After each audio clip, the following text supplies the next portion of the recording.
the Acts of the Adepts, chapter 3, part 14. As an instance of the great value attached to the poetry of Jalal, the following anecdote is related.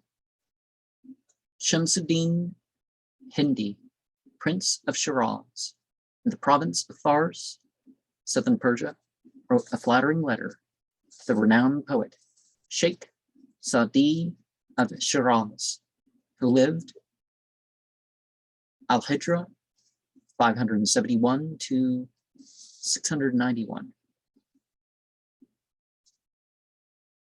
R 1175 to 1291 of the Common Era, and was consequently a contemporary of Jalal's, begging him to select the best ode with the most sublime thoughts that he knew of as existing in Persian, and to send it to him for presentation to the great Khan of the Mughals, who then ruled over nearly all Asia.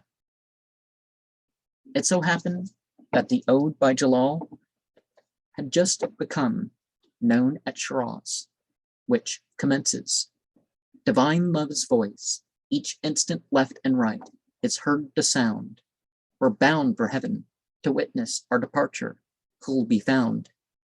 This ode had captivated the minds of all the men of culture in the city, and this ode Sadi selected, wrote it out, and sent it to the prince, with the remark, "A monarch of auspicious advent has sprung up in the land of Rome, from whose privacy these are some of the breathings. Never have more beautiful words been uttered, and never will. Would that I could go to Rome and rub my face in the dust under his feet." The prince thanked Sadi exceedingly and sent him valuable presents in return. Eventually, Sadi did go to Rome, arrived at Konya, and had the gratification to kiss the hand of Jalal. He was well received in that city by the dervish circle. The prince was himself a disciple of Sheikh Dean of Bakars in Khurasan, about midway between Tershiz and Herat, to whom he sent a copy of the ode to learn what the sheikh would think of it. All the learned men of Bakars assembled round the sheikh. He read the ode attentively and then burst out into exclamations of the wildest delight and most fervid admiration, rending his garments and acting as though mad. At length he calmed down and said, "O wonderful man, O thou champion of the faith, thou pole of the heavens and of the earth, verily, thou art a wonderful sultan, who has appeared on earth. In good sooth, all the sheikhs of bygone ages, who were seers, have been frustrated in not having seen this man.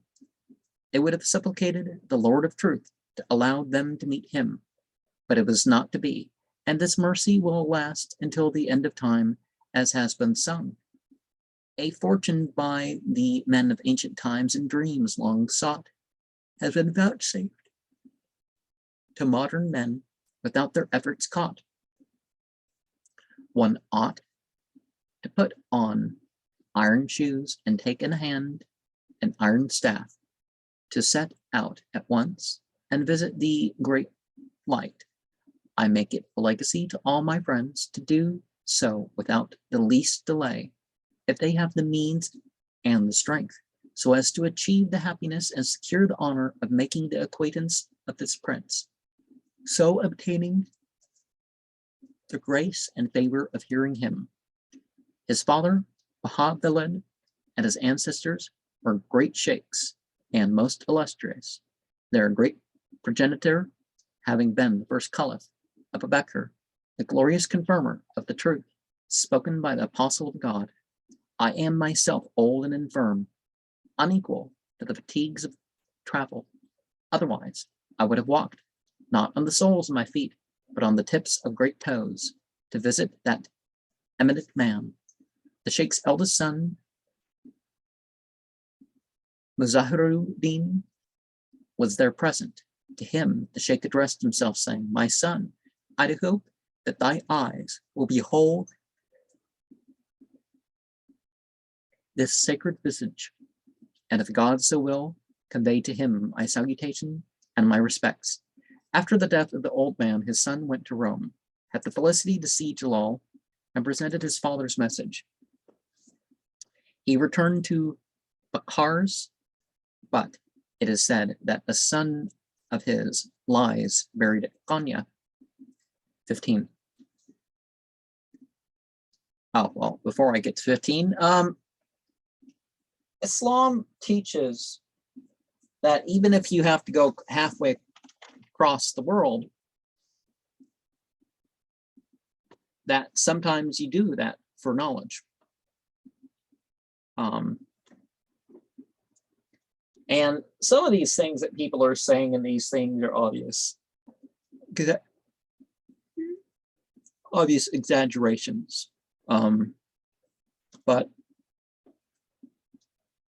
you know, there's a greater leader than the most powerful politicians. What's the point?